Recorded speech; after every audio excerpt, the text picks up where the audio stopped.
ಕಾರ್ತಿಕ ಸೋಮವಾರದ ಮಹತ್ವ ಹಾಗೂ ಈ ದಿನ ಎಷ್ಟು ದೀಪ ಹಚ್ಚಿಡಬೇಕು ಈ ವಿಡಿಯೋದಲ್ಲಿ ನೋಡೋಣ. ಕಾರ್ತಿಕ ಸೋಮವಾರದಂದು ಶಿವನ ಆರಾಧನೆ ಮಾಡಿದರೆ ಹೆಚ್ಚಿನ ಫಲ ದೊರೆಯುವುದು ಎಂದು ಹೇಳಲಾಗುವುದು.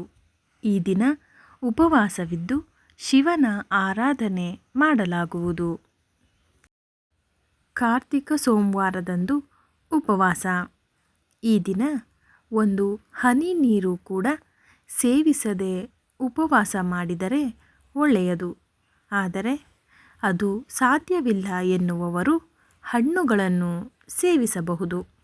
ಈ ದಿನ ಮಜ್ಜಿಗೆ, ಟೀ, ಕಾಫಿ ಏನೂ ಸೇವಿಸಬಾರದು. ಸಂಜೆ ಸ್ನಾನ ಮಾಡಿ ಶಿವನಿಗೆ ಪೂಜೆ ಸಲ್ಲಿಸಿ ನಂತರ ನಕ್ಷತ್ರಗಳನ್ನು ನೋಡಿದ ಬಳಿಕ ಆಹಾರವನ್ನು ಸೇವಿಸಬೇಕು. ಕಾರ್ತಿಕ ಸೋಮವಾರದಂದು ಎಷ್ಟು ದೀಪ ಹಚ್ಚಬೇಕು?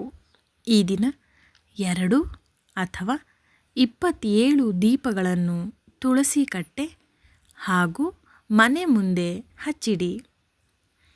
ಕಾರ್ತಿಕ ಸೋಮವಾರದಲ್ಲಿ ಈ ಬಗೆಯ ಉಪವಾಸ ಮಾಡಲಾಗುವುದು.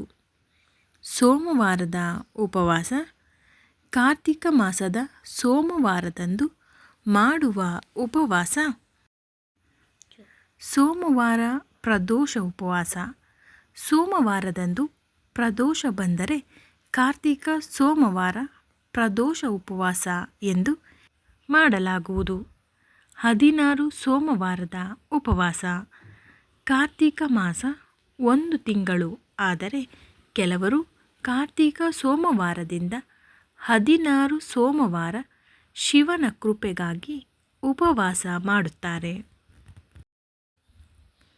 ಕಾರ್ತಿಕ ಸೋಮವಾರ ಆಚರಣೆ ಮಾಡುವುದರಿಂದ ದೊರೆಯುವ ಪ್ರಯೋಜನಗಳು. ಕಾರ್ತಿಕ ಸೋಮವಾರ ಆಚರಣೆ ಮಾಡುವುದರಿಂದ ಕಷ್ಟಗಳು ದೂರಾಗುವುದು. ಮನೆಯಲ್ಲಿ ಏನಾದರೂ ಕೌಟುಂಬಿಕ ಸಮಸ್ಯೆ ಇದ್ದರೆ, ಹಣಕಾಸಿನ ತೊಂದರೆ ಇದ್ದರೆ ಅದೆಲ್ಲವೂ ದೂರಾಗುವುದು. ಮದುವೆ ವಿಳಂಬವಾಗಿದ್ದರೆ, ಮದುವೆಗೆ ಕೆಲವು ಕಾರಣಗಳಿಂದ ಅಡೆತಡೆಗಳು ಉಂಟಾಗುತ್ತಿದ್ದರೆ ಕಾರ್ತಿಕ ಸೋಮವಾರದಂದು ಉಪವಾಸ ಮಾಡಿದರೆ ಅಂಥ ಅಡೆತಡೆಗಳು ದೂರಾಗುವುದು. ಹುಡುಗಿಯರು ತಮಗೆ ಒಳ್ಳೆಯ ಗುಣದ ಹುಡುಗ ಸಿಗಲಿ ಎಂದು ಈ ದಿನ ಉಪವಾಸವಿದ್ದು ಶಿವನ ಆರಾಧನೆ ಮಾಡಲಾಗುವುದು. ಕಾರ್ತಿಕ ಸೋಮವಾರದಂದು ಪೂಜೆ ಮಾಡುವುದರಿಂದ ಕೋಟಿ ಸೋಮವಾರದ ಪುಣ್ಯ ಸಿಗುವುದು ಎಂದು ಹೇಳಲಾಗುವುದು. ಪ್ರದೋಷ ಕಾಲದಲ್ಲಿ ಶಿವ ಆರಾಧನೆ. ಚಂದ್ರೋದಯ ನಂತರ ಶಿವನ ದೇವಾಲಯದಲ್ಲಿ ದೀಪಗಳನ್ನು ಹಚ್ಚಬೇಕು. ಶಿವ ಪಂಚಾಕ್ಷರಿ ಮಂತ್ರ ಪಠಿಸಬೇಕು. ಹಾಗೂ ಉಪವಾಸ ಮಾಡದೇ ಇರುವವರು ಸಾತ್ವಿಕ ಆಹಾರವನ್ನಷ್ಟೇ ಸೇವಿಸಿ. ತಪಸ್ಸು ಸಾಧನೆಗೆ ಮೀಸಲಾದ ಮಾಸ. ಕಾರ್ತಿಕ ಮಾಸವನ್ನು ತಪಸ್ಸು ಸಾಧನೆಗೆ ಮೀಸಲಾದ ತಿಂಗಳು ಎಂದು ಪರಿಗಣಿಸಲಾಗಿದೆ.